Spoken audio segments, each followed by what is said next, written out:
ജമ്മു കശ്മീർ രജൌരിയിൽ സൈനിക വാഹനത്തിന് നേരെയുണ്ടായ ഭീകരാക്രമണത്തിൽ തെരച്ചിൽ ശക്തം. ഭീകരാക്രമണത്തിൽ പരിക്കേറ്റ ഒരു സൈനികൻ കൂടി വീരമൃത്യു വരിച്ചു. ആക്രമണത്തിൽ ആകെ 4 സൈനികർക്കാണ് ജീവൻ നഷ്ടമായത്. വനമേഖലയിൽ വ്യോമസേനയുടെ സഹായത്തോടെയാണ് തെരച്ചിൽ. രാധാകൃഷ്ണൻ ചേരുന്നുണ്ട് കൂടുതൽ വിവരങ്ങളുമായി. ഇന്നലെ തുടങ്ങിയ ഏറ്റുമുട്ടലാണ്. മേഖലയിൽ എങ്ങനെയാണ് സൈനിക നടപടി പുരോഗമിക്കുന്നത്?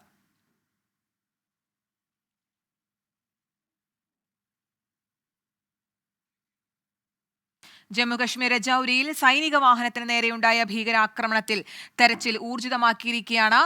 പരിക്കേറ്റ ഒരു സൈനികനെ കൂടി വീരമൃത്യു വരിച്ചു എന്നുള്ള ദുഃഖകരമായ വാർത്തയാണ് രാവിലെ വരുന്നത്. ആക്രമണത്തിലാകെ 4 സൈനികർക്കാണ് ഇപ്പോൾ ജീവൻ നഷ്ടമായത്. വനമേഖലയിൽ വ്യോമസേനയുടെ സഹായത്തോടെയുള്ള തെരച്ചിൽ പുരോഗമിക്കുകയാണ്. ഇന്നലെ വൈകുന്നേരം തുടങ്ങിയ ഏറ്റുമുട്ടൽ ഇപ്പോഴും പുരോഗമിക്കുന്നു എന്നുള്ള വിവരങ്ങളാണ് ലഭ്യമാവുന്നത്. ഒരു സൈനികന് കൂടി വീരമൃത്യു തുടങ്ങിയ വാർത്തകളും വരുന്നുണ്ട്. 4 സൈനികർക്കാണ് ഇതുവരെ ജീവൻ നഷ്ടമായത്. മേഖലയിൽ സൈനിക നടപടി പുരോഗമിക്കുകയാണ്. ഇന്നലെ വൈകുന്നേരം തന്നെ വലിയൊരു സംഘം സ്ഥലത്തേക്ക് എത്തിയിരുന്നു. ഇപ്പോഴും സൈനിക നടപടി അവിടെ പുരോഗമിക്കുകയാണ് എന്നാണ് അറിയാൻ സാധിക്കുന്നത്. വ്യോമസേനയുടെ സഹായം കൂടെ ഈ തെരച്ചിലിനുണ്ട്.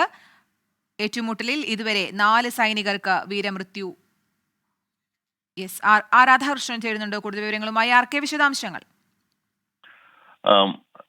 ഈ ഭീകരാക്രമണം ഉണ്ടായ മേഖലകളിൽ ഇന്നലെ വിവിധ സംഘങ്ങളായിട്ട് തിരിഞ്ഞിട്ടാണ് ഇപ്പോൾ ഈ തിരച്ചിൽ നടക്കുന്നത്. രജൌരിയിൽ കഴിഞ്ഞ 2 മാസത്തിനിടയിൽ 2ാമത്തെ ഭീകരാക്രമണമാണ് ഈ വിധത്തിൽ നടക്കുന്നത്. കൂടുതൽ ഭീകരർ ഈ മേഖലയിലേക്ക് നുഴഞ്ഞു കയറിയിട്ടുണ്ട് എന്ന രഹസ്യാന്വേഷണ വിഭാഗത്തിന്റെ മുന്നറിയിപ്പ് ഇപ്പോൾ സംയുക്ത സേനയുടെ പക്കലുണ്ട്. അതിന്റെ അടിസ്ഥാനത്തിലാണ് ഈ തെരച്ചില് പുരോഗമിക്കുന്നത്. വളരെ പ്രധാനപ്പെട്ട ഒരു പ്രതിസന്ധിയായിട്ട് മുന്നിലുള്ളത് ഈ വനമേഖലയിലേക്ക് ഇവർ കടന്നിരിക്കുന്നു എന്നുള്ളതാണ്.